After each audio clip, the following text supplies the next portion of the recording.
आपल्या चॅनलवरती सर्वांचं अगदी मनापासून स्वागत आहे. तर बघा, आज आहे संकष्टी चतुर्थी आणि प्रत्येकाने आपल्या घरामध्ये नक्कीच असा एक दिवा लावायचा आहे. या दिव्यामुळे नक्कीच आपल्या घरामध्ये सुख समृद्धी नांदते. त्याचबरोबर लक्ष्मीचा अखंड वास आपल्या घरामध्ये राहतो.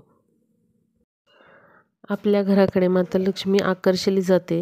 जर तुमचे कुठले आर्थिक प्रॉब्लेम असतील, पैसा घरामध्ये टिकत नसेल, वायफळ खर्च होत असेल, तर नक्कीच त्या समस्यांमध्ये देखील आपल्याला सुधारणा दिसून येते. त्याचबरोबर घराची प्रगती होत नसेल, पतीची प्रगती होत नसेल, मुलांची प्रगती होत नसेल, तरी देखील तुम्ही हा उपाय करू शकता. या उपायामुळे घरातील अनेक अडचणी ज्या असतात त्या दूर होतात आणि आपल्या घरामध्ये सुख समृद्धी नांदते आणि माता लक्ष्मीचा अखंड वास राहतो, भरभराट येते. तर हा उपाय जो आहे तर तुम्ही जर संकष्टी चतुर्थीला करू शकता. तर तो कसा करायचा आहे तो मी तुम्हाला सांगणार आहे. तर हा जो उपाय आहे तो आपल्याला संध्याकाळी 6 नंतर करायचा आहे. 6 पासून ते रात्री 12पर्यंत तुम्ही हा उपाय कधीही करू शकता. तर तो कसा करायचा आहे मी तुम्हाला सांगते. तर यासाठी आपल्याला एक मातीची पणती लागणार आहे किंवा तुम्ही एखाद्या धातूचा दिवा घेऊ शकता. पितळेचा घ्या, तांब्याचा घ्या, कुठलाही तुम्ही घेऊ शकता किंवा मातीची पणती जरी वापरली तरी चालेल.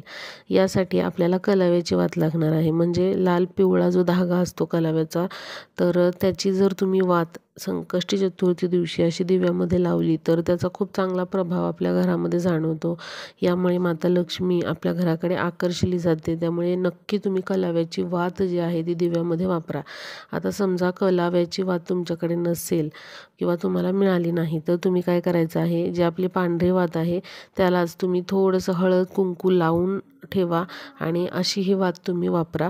यामुळे आपल्या घरामध्ये खूप चांगला बदल तुम्हाला जाणवेल आणि सकारात्मक ऊर्जा आपल्या घरामध्ये खूप जास्त प्रमाणामध्ये वाढते.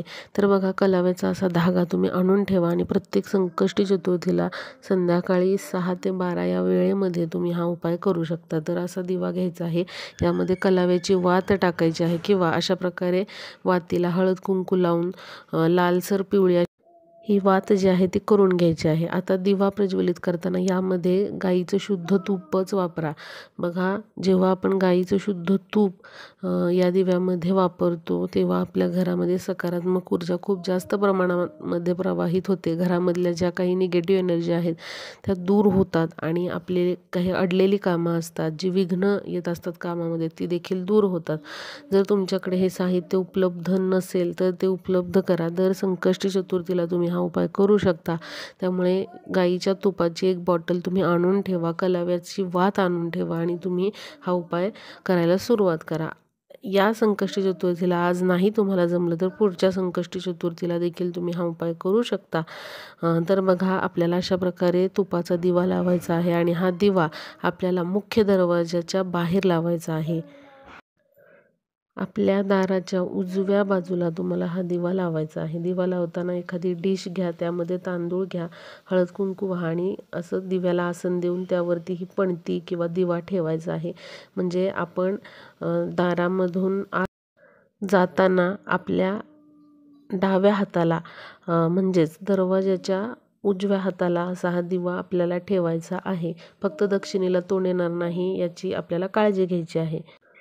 दिवा लावल्यानंतर एक 10 मिनिटं तरी तुमचं दार जे आहे मुख्य प्रवेशद्वार ते तुम्हाला तसंच ठेवायचं आहे, बंद करायचं नाही. कारण जेव्हा आपण असा दिवा प्रज्वलित करतो मुख्य दरवाजावर तेव्हा आपलं दार 10 मिनिटं तरी आपल्याला तसंच चालू ठेवायचं आहे, बंद करायचं नाही. यामुळे काय होतं तर आपल्या घराकडे माता लक्ष्मी आकर्षली जाते. आता बघा, दिवा प्रज्वलित केल्यानंतर फक्त एक काम करायचं आहे तुम्हाला. तुमच्याकडे कापूर असतो, तर तो कापराचा तुकडा एक त्या दिव्यामध्ये फक्त तुम्हाला टाकायचा आहे. भीमसेनी कापूर असेल तर भीमसेनी कापराचा एक छोटासा तुकडा टाका.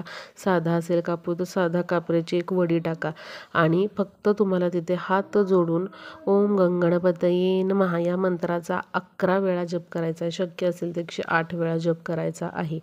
या प्रकारे जेव्हा आपण हा उपाय दर संकष्टी चतुर्थीला करतो तेव्हा आपल्या घरामध्ये कुठल्याच प्रकारच्या अडचणी विघ्न येत नाहीत. प्रत्येक अडचणीमधनं आपल्याला मार्ग हा मिळत जातो आणि प्रत्येक कामामध्ये आपण यशस्वी होतो. जोपर्यंत हा दिवा जळत आहे तोपर्यंत जळू द्या.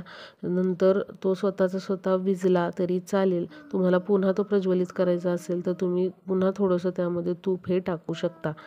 तर अशा प्रकारे हा उपाय तुम्ही संध्याकाळी 6 ते रात्री 12पर्यंत संकष्टी चतुर्थीला करू शकता. ती जी पणती आहे किंवा दिवा आहे तो तुम्ही प्रत्येक संकष्टी चतुर्थीला या उपायासाठी वापरू शकता. आता काही जणांना समजा बाहेर असा दिवा ठेवणं शक्य नसेल किंवा काहीतरी अडचण असेल तर तुम्ही मुख्य प्रवेशद्वाराच्या आत उंबरठ्याजवळ हा असा दिवा ठेवू शकता. काहीच प्रॉब्लेम नाही. फक्त दक्षिणेकडे वाद येऊ नये, तोंड येऊ नये याची काळजी घ्या. शक्य असेल तर बाहेरच मुख्य दारापाशी हा दिवा ठेवायचा आहे. पण अडचण असेल तर तुम्ही आतल्या बाजूला देखील ठेवू शकता. स्त्री पुरुष कुणीही हा उपाय करू शकतात. महिलांना पिरियड असेल तर त्यामध्ये हा उपाय करू नका किंवा तुम्ही दुसऱ्याकडून कोणाकडून तरी घरच्या सदस्यांकडून हा उपाय करून घेऊ शकता. जरूर सर्वांनी हा उपाय आज संकष्टी चतुर्थीला आणि प्रत्येक संकष्टी चतुर्थीला करा. यामुळे घरामध्ये माता लक्ष्मीचा अखंड वास राहतो. सुख, समृद्धी, भरभराट सर्व काही आपल्या घरामध्ये येते. आपल्या घरातील अडी-अडचणी, जे काही दुःख किंवा विघ्न आहेत ते दूर होतात. इतका हा प्रभावी उपाय आहे. तर नक्की सगळ्यांनी आज संध्याकाळी चतुर्थीला आणि दर चतुर्थीला हा उपाय करत चला. व्हिडिओला जास्तीत जास्त शेअर करा म्हणजे सर्वांना हा उपाय प्रत्येक संकष्टी चतुर्थीला करता येईल.